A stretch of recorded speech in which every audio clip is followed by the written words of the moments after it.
Pet rock owners of Reddit, which is the best rock for a beginner? A lot of people, even in this very thread, are going to tell you to start with a brick. They're domesticated specifically for human use. True, but that's because they're a working breed.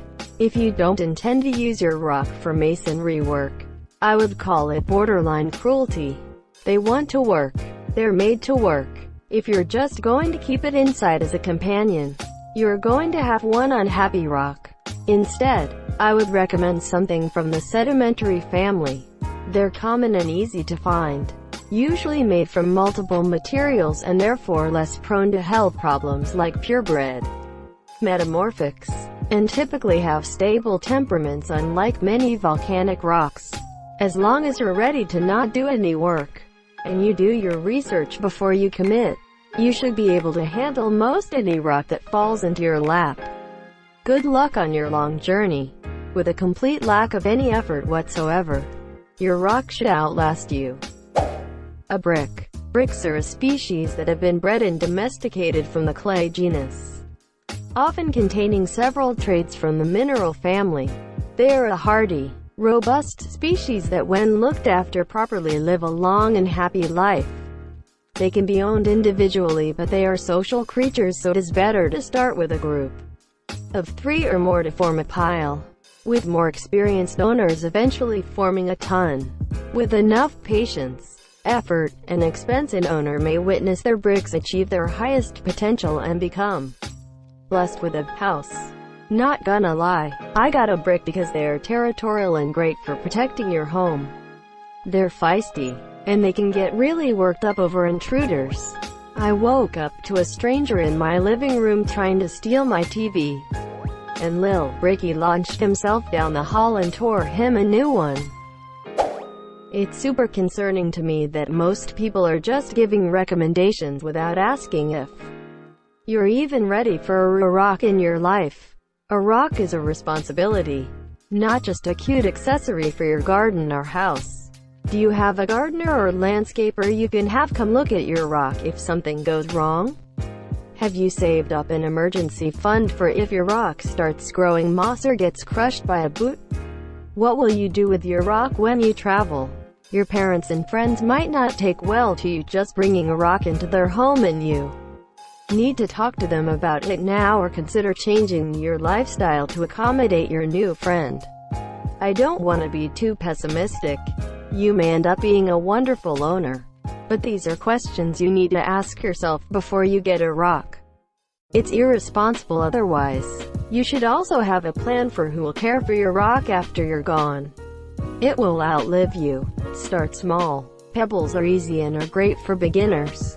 If you dive in with a huge stone, you may not be able to properly care for it. I disagree. There are billions of homeless and abandoned large boulders out there that need a loving home. Meanwhile, people are farming cute, tiny pebbles to people, and there is little to no legal oversight into the pebble mills they're coming from. Monsieur, it's weird when surreal comedy puts stuff into a more clear perspective. They all make very good pets, but don't take them for granted. They're good pets, they will rock your world. Kidney stone. It's organic and homegrown. Edit. To whoever reported me to Reddit Care Resources. Again, please get a fucking life. I've blocked them now, so if you report me again I won't even get the message. This is a misuse of that resource. It is intended to stop people from killing themselves. I am not, I've never been, nor will ever be suicidal. So fuck off. My husband had them a few times, but as soon as he gets them he wants to give them away. In fact, he can't get rid of them fast enough. They're really quite miserable to have hanging around. They should really be put on an aggressive breed list. I know everyone says they're just misunderstood, but they are so unpredictable and do a lot of damage. Southern Egyptian sandstone is by far the easiest to take care of.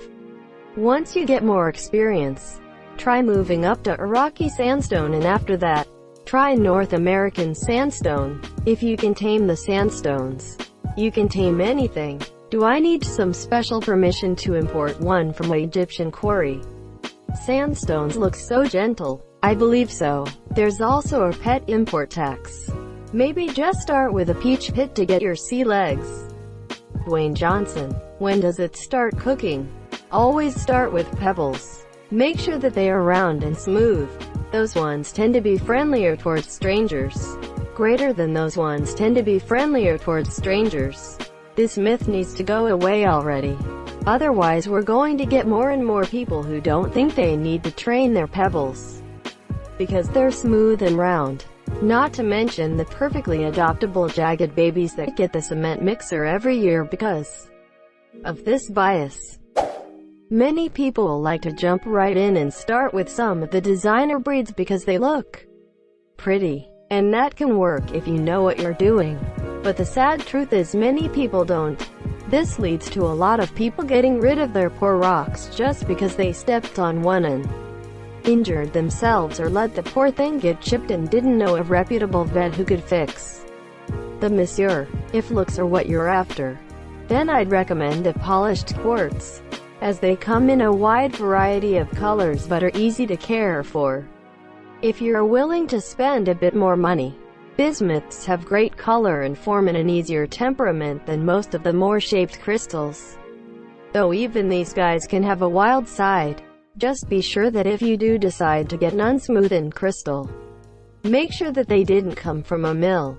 The signs of this can be a lack of the natural cloudiness that comes from intrusions, as well as a mismatched crystalline structure. Remember, natural quartz does not have 8 sides. I definitely don't speak from experience on that one. However, if character and temperament are what you're after, then I'd highly recommend adopting. Rocks have stable enough populations that most areas allow wild-caught. Just be sure to check with your local legislature. Beaches often offer a great selection, but parks can have some great rocks too. Just keep searching until you find one that triggers your pack bonding instinct, and you should be good to go. If you can't decide between two, that's fine. Most rocks get along well with others, though this varies by breed. In general, though, wild-caughts appreciate company. You should definitely be careful with picking them in the wild, as they may have rabies or any other rock disease. Make sure to let them get checked by a specialized rock vet before taking them home. A pebble. This PPL just think they can jump right on in and handle a rock. SMH. Rocks are a big step. I suggest starting with a hardened, dried up piece of goo monsieur. Adopt, don't shop. Your rock will find you when you're ready. My quartz adopted me. Pebbles are good for beginners. They are easily maintainable. They are portable, so you never have to constantly worry about them getting hurt or stolen, and they have a delicate, smooth surface that is simply irresistible for anyone. But I must warn you, the clear pebbles are always have bad behavior. I would recommend the gray pebbles that add roughly 16 centimeters cubed. They are the nicest ones. I like that boulder. That's a nice boulder. But seriously, get the biggest rock you can carry. Small rocks get lost. Cats take them places and you may never see them again. A boulder is the perfect pet for a single or even a family, and one day as the inevitable erosion sets in, you may end up with many offspring that you can carry with, adopt out, or even pile. I think you're looking for a nice schist. Rescued is always the best breed. There's so many adoption quarries at capacity. Give an unwanted rock a home. Have you considered adopting a gravestone? Dwayne Johnson may start out small, but once fully grown, he'll grab you a WWF belt or two. Although sometimes aggressive, he'll probably bring you lots of joy and entertainment. However, one thing to bear in mind is to not let him get near cars. Once he get hooked on cars, he'll start to take part in a never-ending series of Fast and Furious movies. By that time it'll be too late, and you'll see him flying from cars to cars around every 2 years. I understand that you're probably joking, but people have come up with enough weird shit for someone to be able to take this question seriously. One that is used for stone soup. You may get hungry at some point in the future. Don't forget to take your rock for a walk. A rock's gotta roll. Bramastola pulchripes. Bramastola rosea are very common and can be very hardy. The issue is that this species can be temperamental. No consistency on the behavior. This can scare a beginner. They definitely earned the nickname of pet rock. They will sit motionless for days. Bramastola pulchripes on the other hand are more vibrant in color, more consistent behavior, and are incredibly docile. They do get larger than the rosea and will grow faster than other Bramastola. With that being said, it's still a Bramastola, so it will be slower than other theraphisids. Care requirements are the same as rosea. Maybe a bigger enclosure, but you'll figure out. Once you're advanced enough, you could adopt a meteorite. They're not too difficult to care for, but their rarity can make them cost prohibitive. You could always try to find and befriend one in the wild, but they're notoriously difficult to find and identify. Lots of people think they have a meteorite or crossbreed, when it's just some common slag or hematite. There's nothing wrong with those last two. They're just not meteorites. Or you could just get a ball python. Oh god, meteorite people are just too much for me. They are their own little culture. Get a pebble. Make sure you don't overfeed it, or underfeed it. Be very careful with picking his habitat. Some rocks tend to be highly active, and that may also lead to them drinking much more water than other species. Most rocks will do. Just know what type you have and don't take it for granted. What the hell is going on? Boulders. I am looking forward to take one for my grandpa farm. They need much open space. If you want to make one yourself instead of having to find one, I recommend looking into a Dorodango. I was looking to adoption, but the Dorodango is really a nice option in the future. Thank you. I guess admitting to owning a pet rock has got to make you bolder. You've got me rolling. Sedimentary. The layers are quite interesting and they ensure that you won't get bored. It's a perfect training pet for people who tend to get bored with animals quickly. This thread is gold. A grain of sand. Got to admit though, I lost Jeff after a week of getting him. Maybe I am at Home Depot. Got some weird looks from the employees though. A flat one. That way when you step on your pet, it won't die, and neither will you. A lovely quartz. If you previously had a pet rock but the species wasn't for you, then I suggest starting over with a clean slate. Might want to stock up on chalk first though. Whatever breed that will beat Squidward's pet snail, Snelly in the Great Snail Race 2020. I have to admit that I'm a little abusive to my rock. It's so lazy and annoying. It just sits there and does nothing. So every now and then I give it a good swift kick, and that usually gets it moving. I'm starting to regret owning a rock. Dwayne, Roxani, the crack rock. Not only do you not feed it, after a while you won't feed yourself either. Win-win. Jesus Christ Marie, it's a mineral. Skipping stone. Best found in the Wales.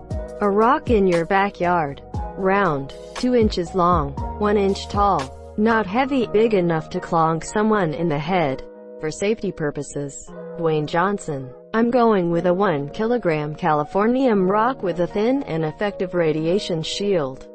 Any pebble should do. I'll keep them in my shoes usually. Just some random one from outside by the sidewalk. That way, if it doesn't work out and you find out that having a pet rock isn't for you, you can just put it back where you got it. I always heard taking in a feral one is a bad idea. You shouldn't just pick up the first one that takes your fancy. Take a look every time you pass by. Find one that doesn't move much between days. The ones that are content to just lay in the sun day after day will probably do the same when you take them in. They won't give you any trouble. Just avoid any rolling stones. Those are bad news. Gallstones. My first pet rock was a metamorphic rock. His name was Philip. Adopt, don't shop. There's lots of unloved, homeless rocks out there that deserve love. A small and containable rock. Like a pebble. These are the best for new owners as they only require 1 or 2 sprinkles a day. If you want to find one, just go to most gardens or the river. There are plenty there. Definitely not a Dwayne Johnson. Most other rocks are good. but Dwayne Johnson needs exercise like 5 times a day and to be fed a bunch all the time. Thank you so much for watching and have a good day.